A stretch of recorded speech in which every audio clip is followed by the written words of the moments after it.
Good afternoon, everyone, and welcome to Stock Market Today. Ali Corman, Ed Carson here with a breakdown of the action in today's session, where we saw slight gains for the major three indexes, but it was basically a little bit of a pause today, Ed.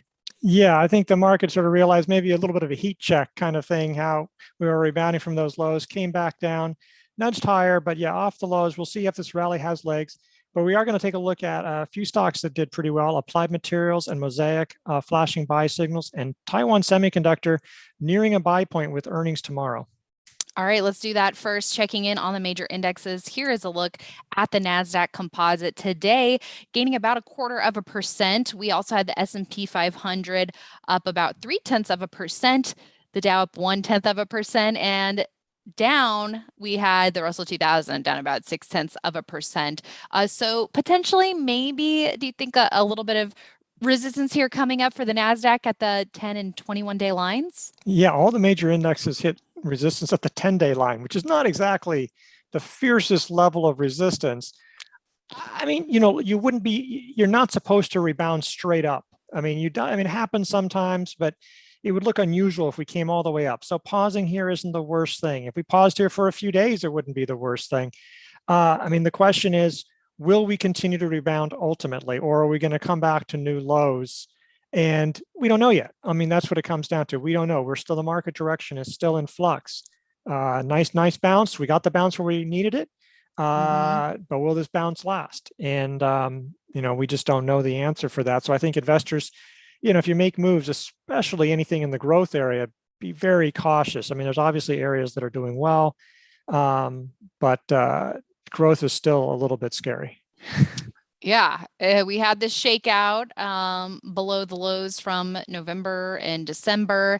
It'd be great to see the NASDAQ, as you were mentioning this morning on IBD Live, get back above its 50-day line. And then even still, ideally, then we'd start seeing the 21-day line get back above the 50-day line. And those power trends with the 21-day line trending higher above the 50-day, those are really the best times to make money in the stock market. Yeah, if you're living below the 21-day and the 50-day line, like the NASDAQ and like growth stocks generally are doing, it's not going to be a good time. The odds are just not really in your favor. Just simply waiting for that kind of power trend, 21-day over the 50-day line, and the NASDAQ above that, that's what you want to see. And we just don't have that yet. But that doesn't mean money can't be made right now. It just it could be a lot trickier. And now let's take a look at the S&P 500, which in the recent pullback held up much better than the NASDAQ. So rebounding again today, it's above its 21-day line. So definitely continuing to show that relative strength here versus the NASDAQ. Definitely a lot better. You keep on seeing higher lows. I mean, some of those lows are sort of scary, especially if you bought near the highs, kind of thing. But yeah, the S&P has been much steadier. It's been much closer, much quicker to find support at its 50-day line and advancing. It's been the strongest index for quite a while now, to be honest, because it has some of those big cap techs, which aren't doing that well now, but you have the energy, you have the financials. So this is what's working. Yeah, and I guess it also shows the benefit of buying pullbacks versus breakouts. Well, you can see how choppy the indexes are, just the NASDAQ and the SP, and they all are looking this way. So yeah, breakouts have been struggling because the moment you start to see momentum, that's when things roll over, making it tricky. Okay, let's also quickly check in on the Dow here, continuing to bounce a little bit after a test of its 50-day line, and then small caps, still a struggle, Ed. So yeah, checking back in on this one. It has been fun for a while to take a look at small caps. Yeah, and that was pretty disappointing. Okay, yeah, I hit resistance to the 10-day line. Yeah, it's okay. It's well below the 50-day line and 200-day line, and that wasn't going to change today. But to reverse lower was not as much fun. But again, this is more volatile. If we go up 2% tomorrow, nobody's going to care about today's action. It's just sort of like we're in that nebulous zone. This is okay. This area today, that's going to be a resistance point. But can it stay above the lows and start moving higher? We just don't know.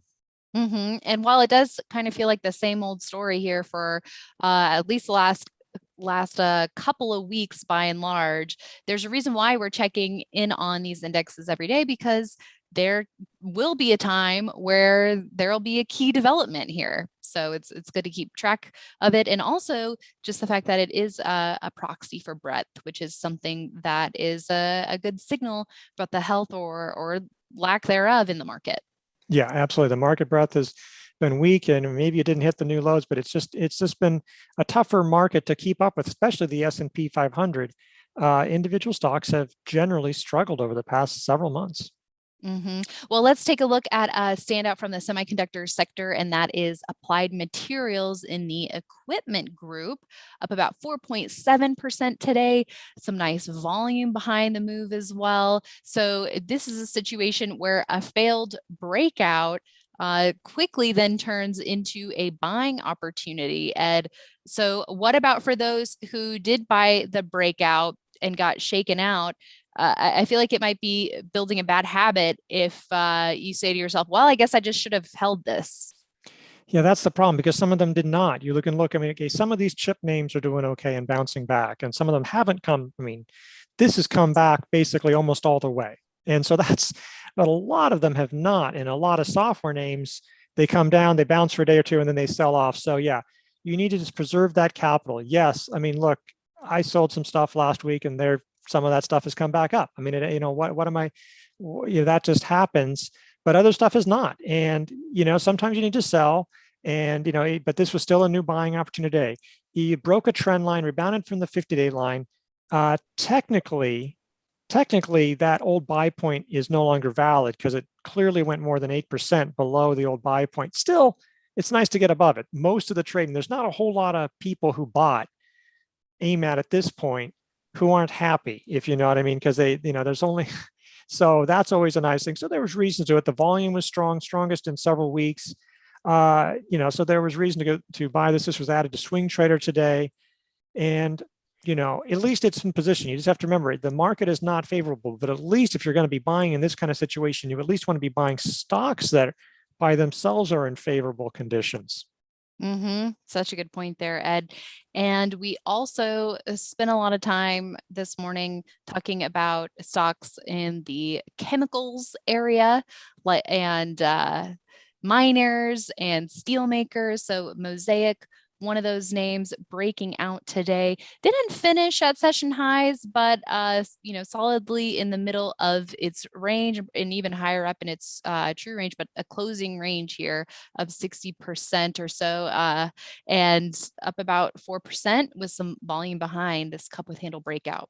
Yeah, so there was a lot of nice action. Yeah, it would have been nice to have closed a little stronger, but it's still actionable. That's one of the things when it was getting up towards the highs of the day, while it was still in buy range. I think in this environment, as you've talked about, breakouts have been tricky, and then to buy breakouts near the high end of the buy zone, very tricky, Right. because these rotations just happen. How much further can this go before you have some kind of pullback? That just doesn't mean that this one will, but that it's just been such a commonplace theme over the past year.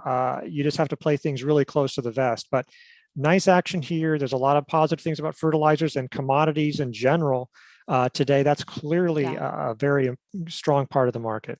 And with all this talk about breakouts being tougher over the last year, I'm personally trying to train my eyes more to looking at some of those potential early entries. Not saying that, it's super clear cut and easy here, Mm-hmm. but when Mosaic was able to retake its 50-day line, granted, that would have been tough to hold, Yeah. but then there was a reversal off of the 21-day line. So some potential earlier areas to get into this one and then maybe add on the breakout.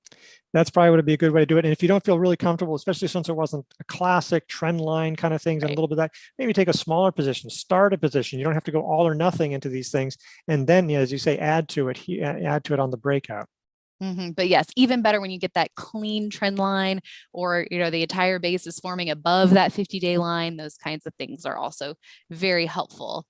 And now let's also look at TSM, Taiwan Semiconductor, set to report earnings tomorrow, working on a cup with handle here. Let's take a look at the weekly chart, Ed, because I feel like this definitely tells the story. It was looking really promising last week, close of the lows, but it did try to clear this long range bound area. Looks like it is now doing that this week, up about 7%. So if it does break out on earnings, is there some interest there with this being a potential buying opportunity? Yeah, I mean, I think it certainly could be. I mean, there might have been early entry last week. Technically, you could have said yesterday was, but coming right ahead of earnings, that just seems tough. This company already reported sales earlier this week. So often, I don't know if Taiwan Semi really has, I mean, it does move a lot. It's probably not going to have this massive gyration on earnings, but it'll move. This is important because it makes chips for Apple, it makes chips for NVIDIA. It's the world's largest contract chip maker or foundry. So its earnings will be important, not just for Taiwan Semi, but for a lot of other companies, just sort of a health of the chip industry, health of these clients. And what they have to say about chip equipment is going to be important for stocks like Applied Materials. So, that'll be an important report for the market.